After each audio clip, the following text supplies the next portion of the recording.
Еженедельно о самом главном смотрите 7 дней на ТНВ.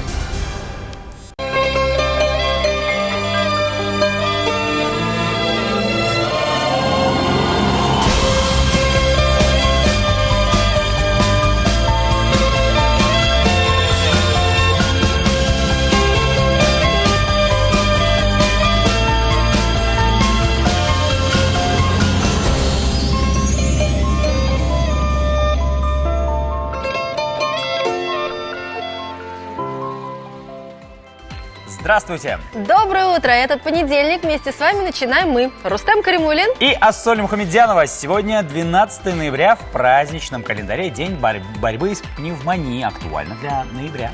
И День специалиста по безопасности. Всех причастных поздравляем! Давайте по традиции посмотрим анонс с самыми интересными темами сегодняшнего выпуска.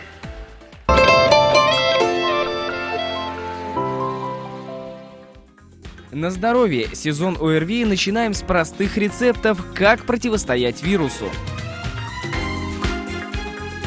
Приятного аппетита! Готовим овощной крем-суп с креветками. В стиле рисуем идеальные стрелки. Начнем этот понедельник с неоднозначного высказывания. Старость наступает в 27 лет. Что с нами? Это шокирующее заявление основывается на результатах исследований, проведенных в университете Вирджинии. Ученые анализировали группу людей от 18 до 60 лет и выявили, что всплеск умственных способностей приходится на 22 года, а в 27 лет психическое здоровье и скорость мышления начинают неуклонно снижаться. В 37 отмечается уже значительное ухудшение памяти, а в 42 года человек по уму уже катастрофически далек от 22-летних испытуемых. Как-то мне стало очень страшно. Но если старение мозга пока еще задержать невозможно, то старение тела и лица вполне реально. И не только старение. С помощью современных технологий можно исправить недостатки внешности.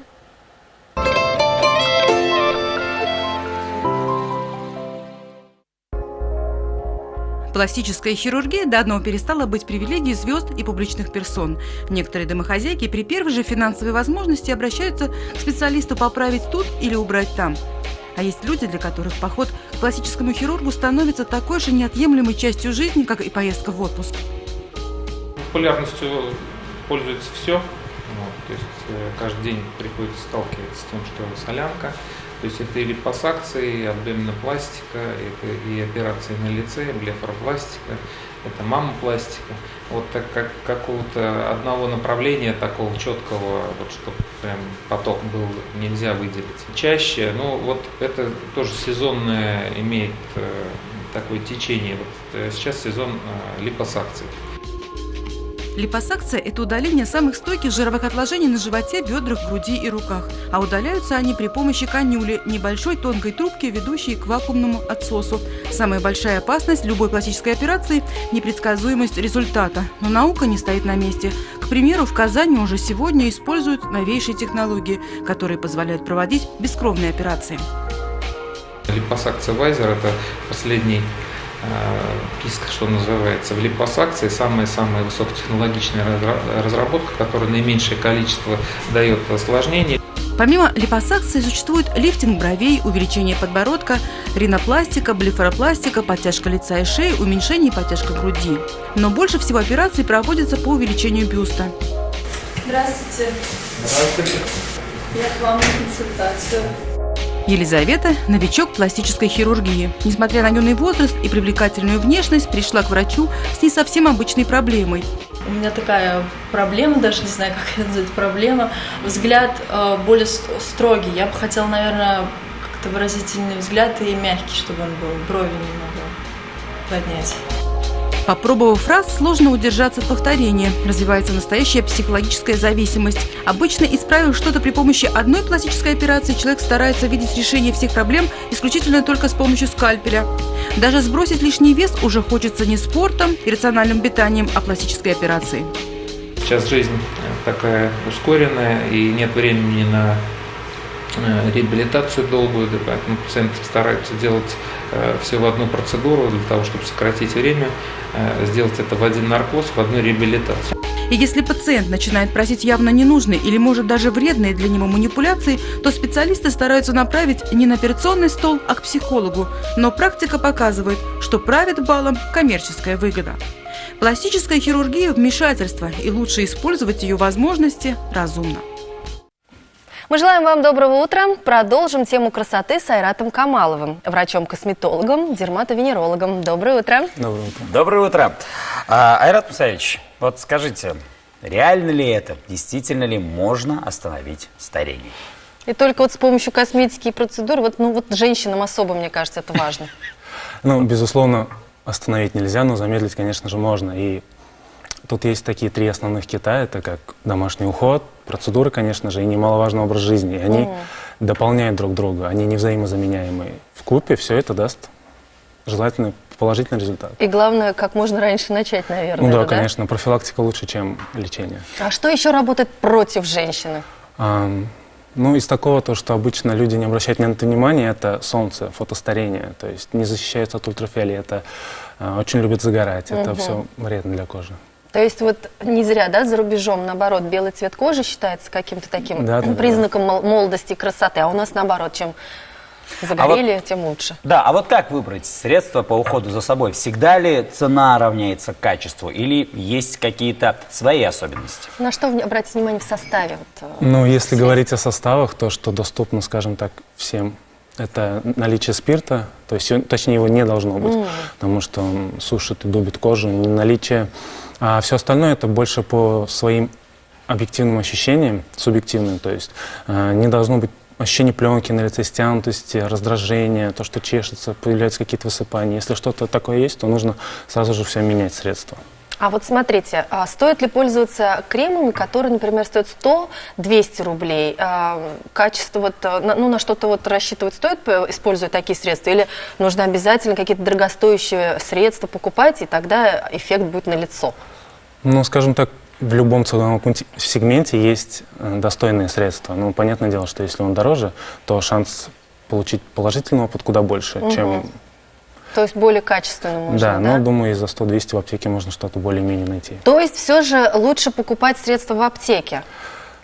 Вообще, если говорить конкретно о профилактике старения, конечно, лучше использовать профессиональные средства у косметологов, в медицинских центрах, все, что они предлагают. Но, думаю, и аптечные, и магазинные средства в некоторых случаях могут помочь. А традиционные, так сказать, то, что мы уже видели и знаем, огурцы. А что так на меня смотришь? Нет, я имел в виду огурцы. Огуречные маски или народная медицина может ли как-то помочь? Ну, скажем так, огуречная маска, если ее сделать, хуже не будет. Вот, и некие ощущения приятные все-таки даст, так что думаю... Проверены временем. Да. Еще клубничкой летом можно с грядочки. Ну, можно и так, да. А соль знает разные способы. Да. Хорошо, скажите, пожалуйста, ваше профессиональное мнение нам важно. Каким должен быть домашний уход? Вот весь алгоритм ухода. Ну, безусловно, это должно начинаться с очищения. Современное общество диктует такое, скажем так, правило. Много используют косметики, и ее нужно хорошо снимать, потому что это для кожи не есть хорошо. А второй этап, безусловно, это коррекция, но ее нужно подбирать именно с врачом, различные пигментации, высыпания и прочие проблемы кожи. Ну, третье – это увлажнение, стандартные масочки, крема, а четвертое – это обязательная защита от ультрафиолета SPF. То есть даже косметику лучше использовать, которая с защитой, да, от ультрафиолета? Ну, скажем так, мешать не стоит, лучше отдельный SPF, отдельную косметику, да, то есть лучше отдельно. А вот насколько можно вот этот процесс замедлить? Условно, если мне лет 50, могу ли я выглядеть на лет? Для мужчин, ну, в принципе, некий уставший вид у мужчин – это не какой-то признак старения, это, в принципе, некоторых даже украшает. То есть актеры, которым сейчас 50-60, они выглядят гораздо с точки зрения женщин, нежели молодые. Вот, соответственно, что касается именно прекрасной половины, то лучше все-таки, как я сказал, 3: уход за собой, домашний образ жизни и больше инъекционные процедуры, иногда даже пластика. И главное, чтобы было хорошее настроение, мне кажется. Чем лучше настроение у нас лучше, тем и выглядим мы прекраснее. Что ж, спасибо большое, что ответили на наши вопросы. Приходите к нам еще. Дорогие друзья, сейчас на ТНВ реклама. Она будет недолгой. Впереди обещаем массу интересного.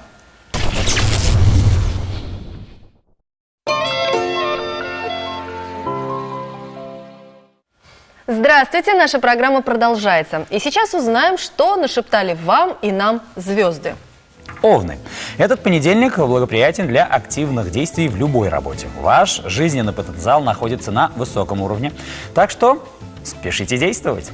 Тельцы. Сегодня звезды предупреждают о неожиданных поворотах в судьбе. Будьте очень осторожны. Не следует браться за рискованные дела, заниматься крупными покупками. Близнецы. В этот день займитесь накопившимися делами. Обратите внимание на состояние своего бюджета. Вам придется жестко контролировать расходы, потому что грядут дополнительные и очень крупные траты. Да, понедельник начинается. Раки. Большой объем работы может значительно снизить ваш жизненный тонус и испортить настроение. Вероятны затруднения в новых проектах. Не исключены финансовые сложности. Не расстраивайтесь. Лев. Хлопоты и обязанности сегодня у вас не в проворот. Так же, как неприятных известий и ложной информации. Ошибки в работе обернутся финансовыми потерями. Какие-то страшные у нас сегодня. Ничего страшного, все переживем, это всего лишь понедельник. Девы, сегодня вас ждет обычный день, наполненный домашними делами и мелкими ссорами. В результате возможно небольшое ухудшение самочувствия. Эта неделя, мне кажется, занижает намеренно планку, чтобы к концу недели все. Да, точно. Да. А мы продолжаем. И сейчас время говорить о здоровье.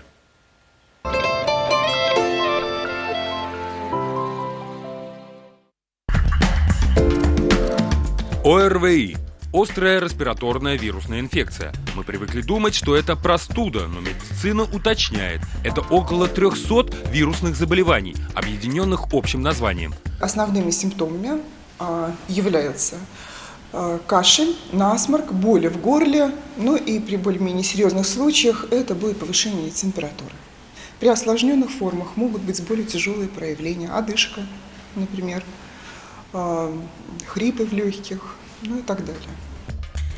В холодное время года ОРВИ болеют чуть ли не все, 1-2 раза за сезон. Почему же именно холод так влияет на уровень заболеваемости? Казалось бы, вирусы должны, напротив, погибать. У человека при охлажденного снижается иммунитет слизистой оболочки полости рта и полости носа. А это именно те ниши, где поселяются вирусы и бактерии. И вот на фоне снижения иммунитета происходит их активизация. Так что бабушкин совет «держи голову в холоде, а ноги в тепле» научно обоснован. Самое интересное, сосуды в носоглотке сужаются, даже если мы не дышим холодным воздухом, а простыл другой наш орган. А вот мороженое на холоде тоже можно есть в любых количествах. При употреблении холодной пищи, холодных напитков, мороженого также возможно снижение местной резистентности и развитие заболевания. Это могут быть не только респираторно-вирусные инфекции, это могут быть ангины, стрептококковые ангины. И все же врачи предостерегают: не переохлаждайтесь ни снаружи, ни изнутри. И ешьте больше витаминов, лимонов и чеснока. Правда, ученые доказали, они эффективны только для профилактики. Когда болезнь уже началась, народные средства не помогут. Очень важным являются общие гигиенические мероприятия. Во-первых, это регулярное мытье рук. Во-вторых, это использование одноразовых бумажных носовых платков. Это использование одноразовых бумажных полотенец, потому что, тем не менее, эти инфекции также передаются через грязные руки. Это избегание контакта с больным человеком. Настоятельно мы рекомендуем вакцинацию, поскольку она снижает риск заболеваемости. Человек может заболеть вакцинированный, но у него заболевание будет протекать значительно легче. У него меньше риск развития осложнений, пневмонии, меньше риск развития летального исхода у вакцинированного. Они вообще не умирают, вакцинированные люди. И самый странный, но не менее действенный метод профилактики – любовь и хорошее настроение. Исследования показали, чаще заболевали те, кто много конфликтовал или испытывал стресс. Но если человек получал поддержку близких, процент заболевших снижался вдвое. А те, кого часто обнимали, переносили ОРВИ гораздо легче.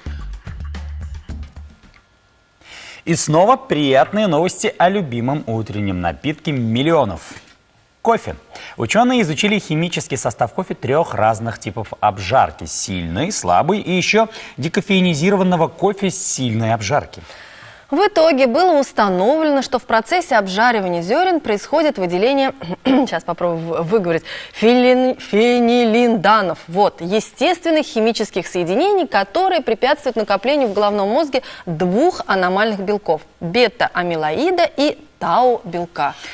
Именно они, как считается, вызывают опасные болезни Альцгеймера и Паркинсона. При этом, чем сильнее обжарка, тем больше фенилинданов и в вашем кофе, и тем он полезнее для головного мозга. Ух, как ты выговорил, сразу видно, моложе меня. А сейчас от утреннего кофе перейдем к более существенному рецепту, который подойдет для обеда.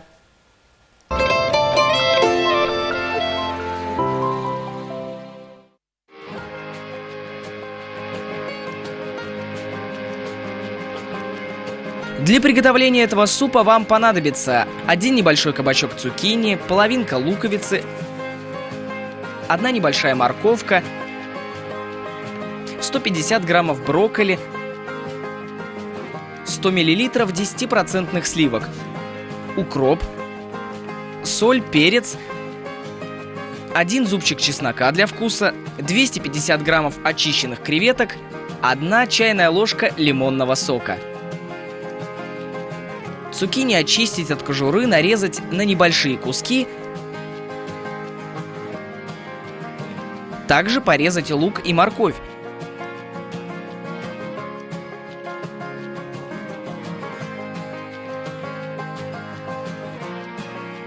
Брокколи разделить на соцветия, отделив жесткие части.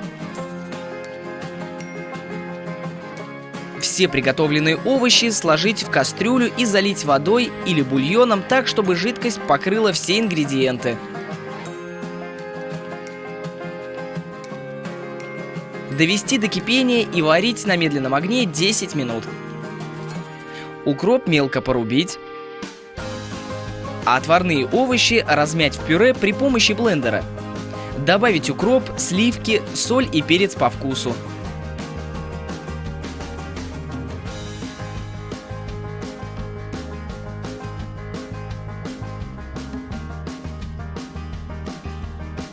Креветки предварительно обжарить с измельченным чесноком и лимонным соком.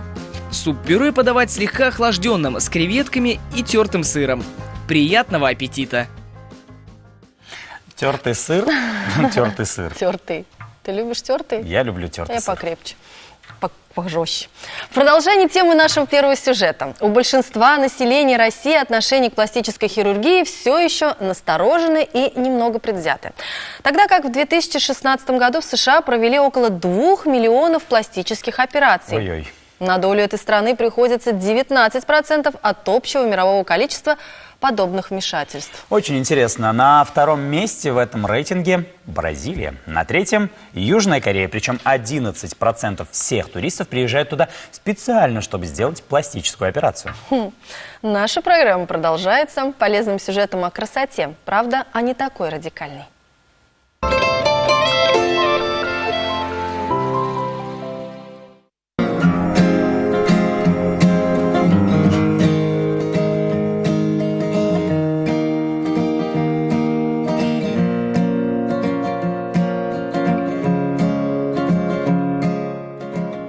Для того, чтобы стрелки смотрелись гармонично, нужно слегка затемнить складку верхнего века.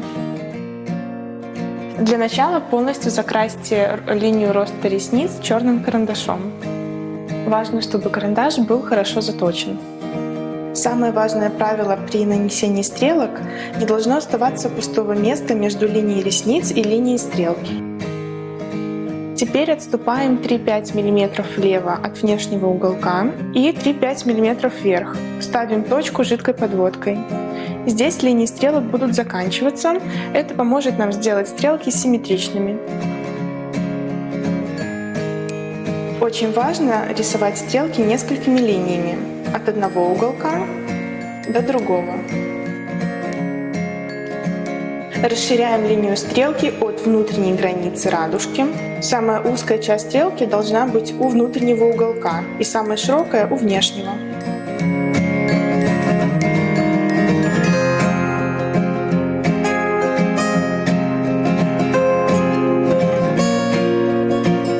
Жидкую подводку советую наносить в 2 этапа. От внутреннего уголка глаза до середины века. Потом довести стрелку до внешнего уголка и придать ей желаемую форму.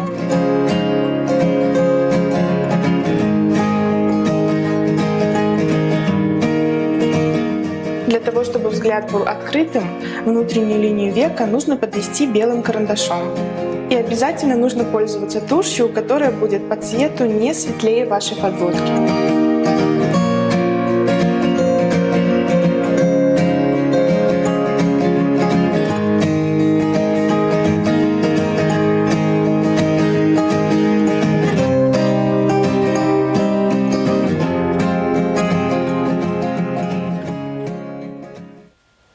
А у нас очередной розыгрыш. Билеты на Иванушек Интернешнл в Корстон на 23 ноября достанутся тому, кто знает первого и единственного продюсера этого супер-трио. 570-50-75. Дозванивайтесь до нас, пожалуйста. Ох, кто-то вернется в юность, в молодость, сходит на концерт. Машу вспомнит. Да, дозванивайтесь, а пока мы передаем слово нашим юным экспертам. У них очередная важная тема для обсуждения.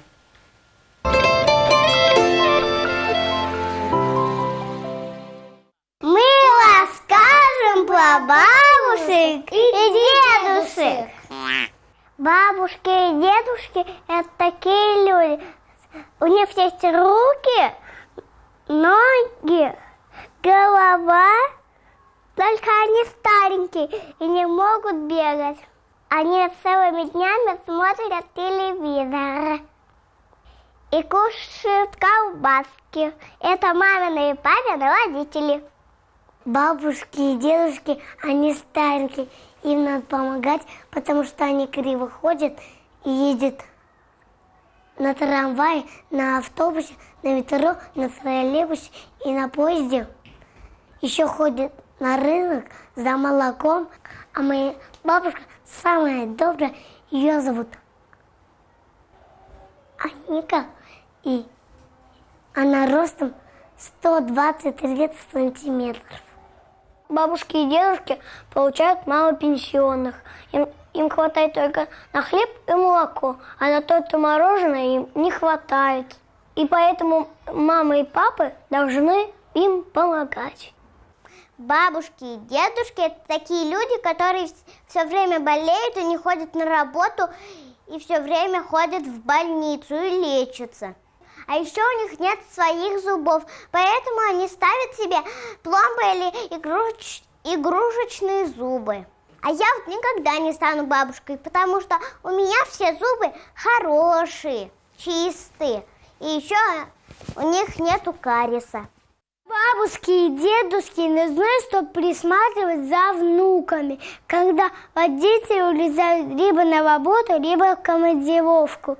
Они могут готовить завтрак, играть с ними и ходить на работу. У бабушки на голове есть проточка, а у дедушки вода, но она ему нужна просто так.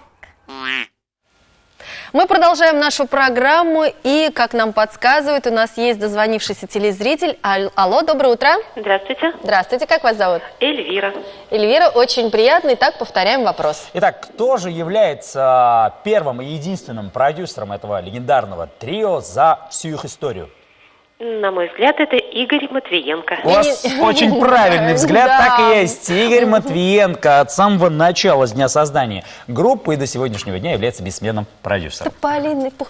Поздравляем вас. Вот эти билеты на концерт Иванушек Интернешнл достаются вам. Желаем вам приятного просмотра. Обязательно сфотографируйте их и сами на их фоне. И высылайте в нашу группу ВКонтакте. С удовольствием полюбуемся. Спасибо. Ну а мы продолжаем. И если вы решили сегодня остаться дома, то не выключайте ТНВ. Потому что на нашем канале много всего интересного. Здесь для тебя нет работы, уходи. Не понимаешь, да? Короче, я буду продавать там всякие твои... Не трогай ничего. Пожалуйста. Могу мыть пол, там что-нибудь, знаешь? Нет, для тебя нет ничего. Не надо. Не нужен мне здесь никто. Маша не может найти работу из-за указания Мехмеда. Лена решает проверить, на месте ли портрет, но в подвале она видит странное свечение и в испуге захлопывает дверь, оставшись в ловушке. Ясмин, смотрите сегодня в 9:00. Здоровье не все, но все без здоровья – ничто. Фарида Габитова рассказывает об этом в каждом выпуске. Вот и на этот раз вас ждут интересные рецепты для отличного самочувствия и советы, как сохранить здоровье на долгие годы. Смотрите сегодня на ТНВ программу «Если хочешь быть здоровым».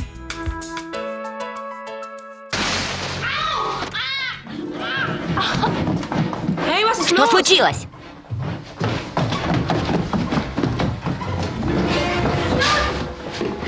Пинка! Черт, меня кто-то толкнул. Я забыла свою половину книги наверху. Прочь с дороги! Прочь! Отважные друзья отправляются в путешествие, полное загадок и тайн. Что ждет их на пути и какие опасности им предстоит преодолеть?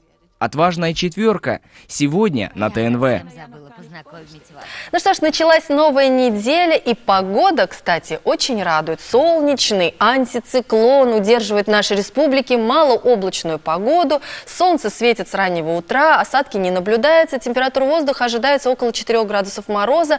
Ночью уже такой серьезный минус, до минус 11, а в низких местах до 12. Ветер умеренный, атмосферное давление 3 семерки, 777 миллиметров ртутного столба, влажность воздуха 73%. Кстати, в первой половине дня ожидается магнитная буря. Пожалуйста, берегите свое здоровье.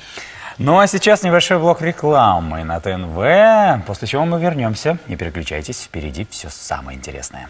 Как работает реальная экономика на ТНВ по понедельникам в 22:10.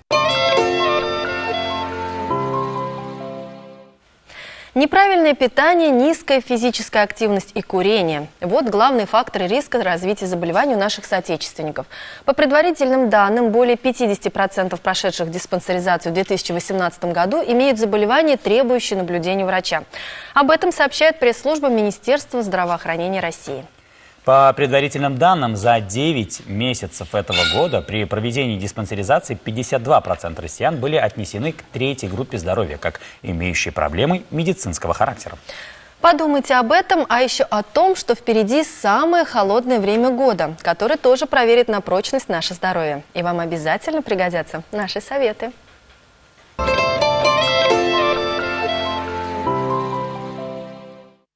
Как не замерзнуть? Правило первое. Питайтесь правильно.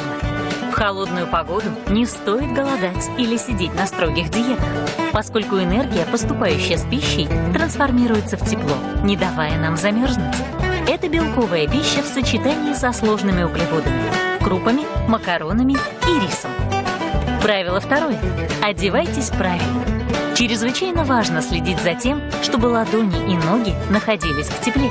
При их переохлаждении температура слизистых горла и носа падает на 2,5 градуса, что чревато простудными заболеваниями. Поэтому замените свои легкие кожаные перчатки теплыми шерстяными варежками. И не стоит пренебрегать кремом для рук, особенно в морозы. Наносите его за 15 минут до выхода на улицу, чтобы крем хорошо впитался в вашу кожу.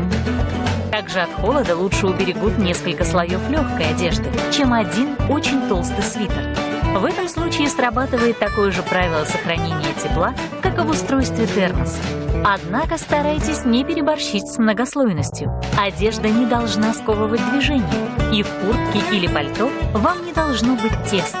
Большое количество одежды не позволяет мышцам расслабиться и нормально функционировать. Горячительным напиткам лучше предпочесть горячие. Однако не стоит пить горячий чай или кофе прямо перед выходом из дома. Вдохнув холодный воздух, вы рискуете переохладить разогретую слизистую. Берегите себя, не болейте и не мерзните. Берегите свое здоровье. А мы продолжаем. По статистике, люди, посвятившие жизни интеллектуальной деятельности, гораздо реже страдают старческим слабоумием, нежели те, кто трудился физически. Но пенсия не повод интеллектуально деградировать. Нужно читать, изучать языки и развиваться, иначе клетки мозга будут отмирать, что непременно приведет к частичной или полной амнезии и старческому маразму. Вот, читать нужно. А что именно, мы сейчас расскажем.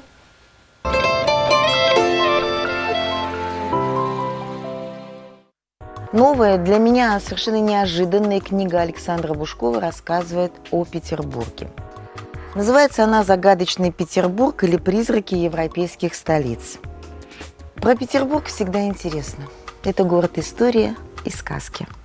А тут еще Бушков словно бы подливает масло в огонь и показывает нам город, где живут призраки. Петербург 18-го столетия. Время спиритических сеансов. Кто-то называет это мистикой, кто-то соприкосновением нашего времени с прошлым, кто-то откровенным вымыслом. Все три определения, их может быть гораздо больше, весьма любопытны и невероятны. Итак, темная сторона нашего разума. Насколько она сильна и как она влияет на историю. Вот об этом эта книга. В ней собраны легенды и мифы Петербурга, самые известные, за 3 столетия. И 3 столетия их жизни интересны, я думаю, не только Александру Бушкову, но и нам тоже. Читайте. Александр Бушков «Загадочный Петербург». Симон Терпетросян. «Сталин – мой товарищ и наставник». В этой книге меня привлекло 2 момента. Первое – это то, что это запретные мемуары. Они вышли в свет в 2013 году, хотя написаны в 2022. И второе – то, что их пишет личный друг Сталина, который его очень хорошо знал, по кличке Камо. Здесь происходит сразу параллель с кличкой самого Сталина, Коба. Но это чисто семантические какие-то связи, языковые. Хотя вообще очень любопытно, и здесь есть над чем поразмышлять. Что же касается книги, то, конечно же, Сталин здесь исключительно положительный герой, положительный человек. Иначе не могло быть в 1922 году.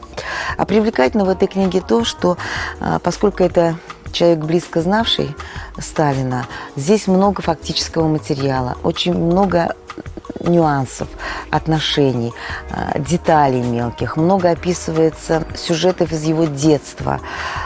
В общем-то, в этом плане книга интересна. Но самое, на мой взгляд, привлекательное в этой книге то, что ее пишет человек из той эпохи, из эпохи Сталина. А большинство книг, которые мы сегодня читаем, это книги постсталинского времени, постсталинской жизни. И вот прочитать то, что пишется сегодня, сделать свои собственные выводы, я думаю, будет очень интересно и полезно. Симон Терпетросян. «Сталин – мой товарищ и наставник».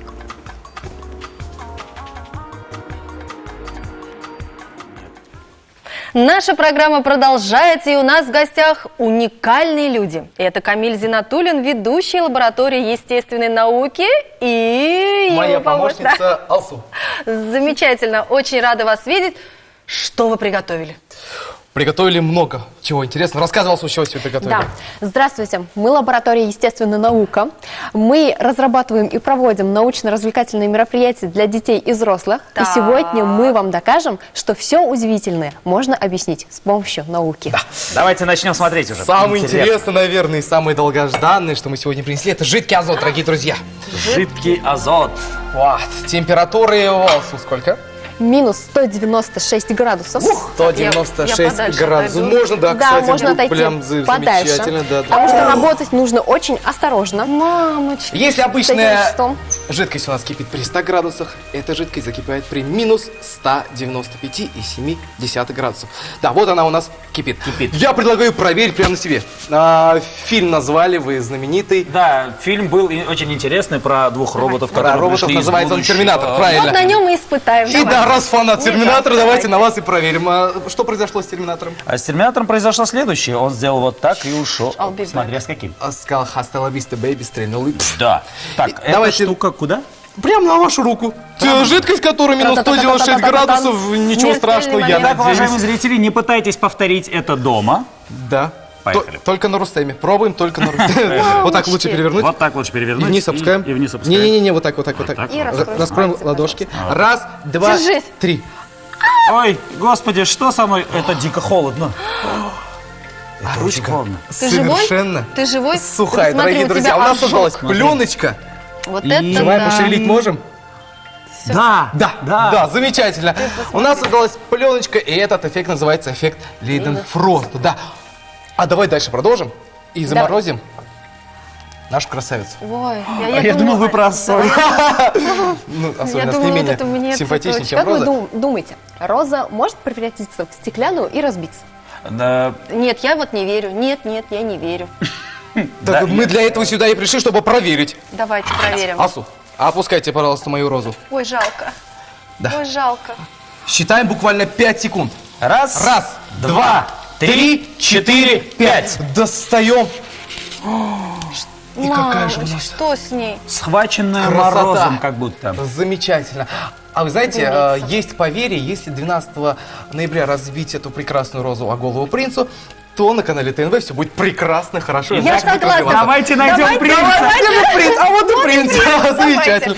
Итак, дорогой, защита ты у для нас вас подопытный потребуется или кролик? нет? Как вы, с защитой или без? Конечно, защита. Давайте попробуем. Потому что естественная наука всегда уделяет много времени безопасности. да, да. Итак, Много внимания. спасибо. Да. Вот замечательно. Как мне эту штуку одеть? Ну как вот? Да, с учетом того, что я... Вы разве не сварщик? Да. Мы только учится. Никогда не было такого, что я был сварщиком, Можно но потрогать? история. Да, конечно. Можете вот здесь аккуратненько потрогать.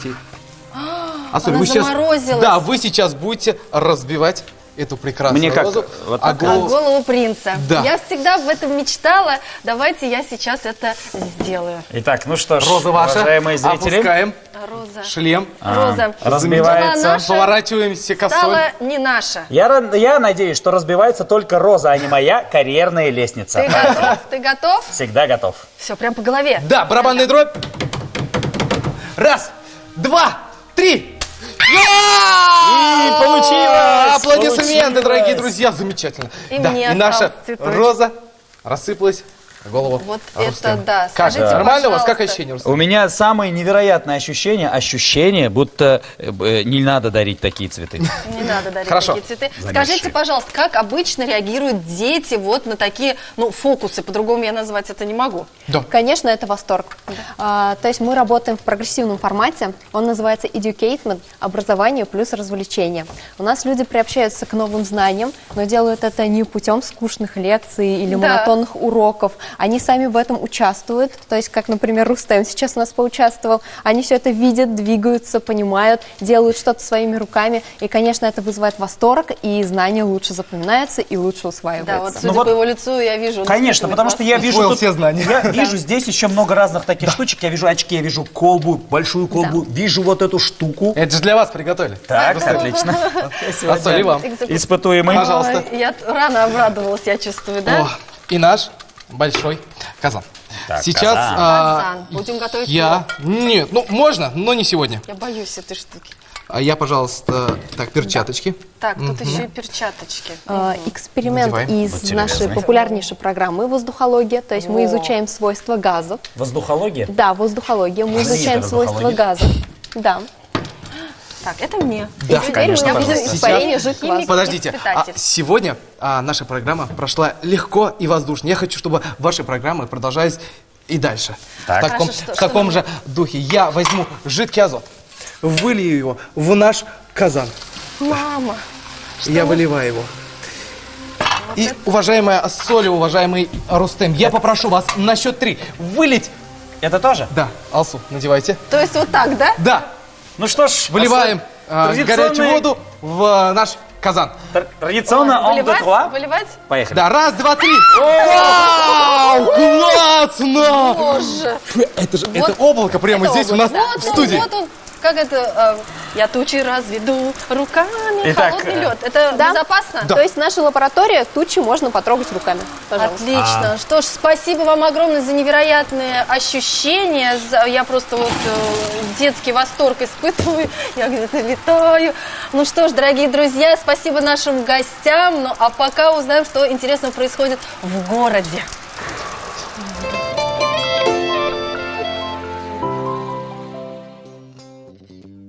Мужской хор «Иберия» — это коллектив профессиональных грузинских музыкантов, покоривших слушателей во всем мире уникальным звучанием и безупречным исполнением. Коллектив стремится воссоздать и сохранить грузинские певческие традиции, передать их красоту слушателям. В репертуаре хора старинные песнопения из разных областей Грузии и городские романсы. Выставка «Искусство портрета» продолжает работать в Казани.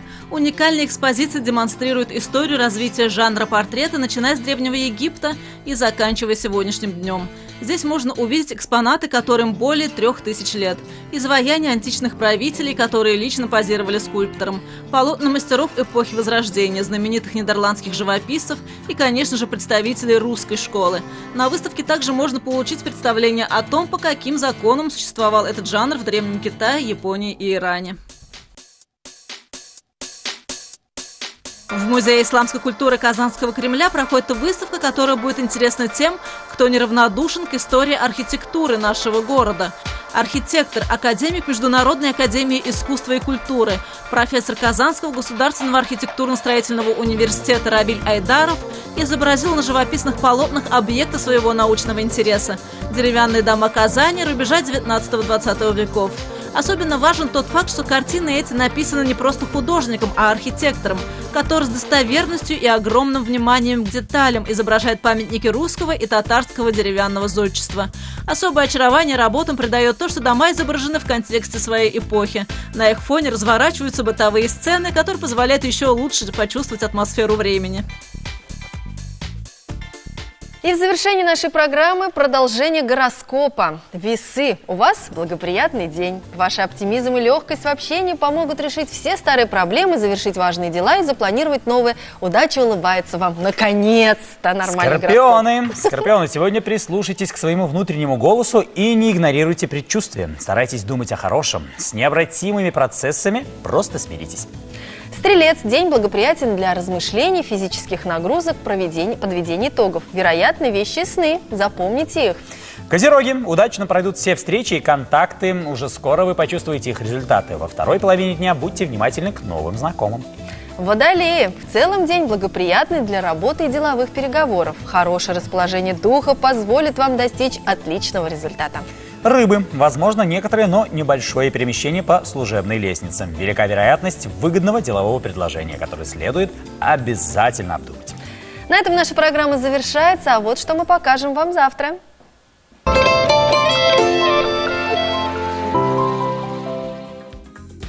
И счастливые люди, почему Хироку Казуки начала писать иконы. Приятного аппетита! Готовим быстро и просто. В стиле, что такое уличный стиль и как его носить. Это был понедельник, и начали мы его вместе с вами. И это утро, и эту неделю. Рустем Каримулин. Асоль Мухамедзянова. Желаем вам прекрасного настроения, замечательного начала новой недели. Пусть она подарит вам массу положительных эмоций. Увидимся завтра на ТНВ в 8-10 утра. Мы вас любим. Всем пока.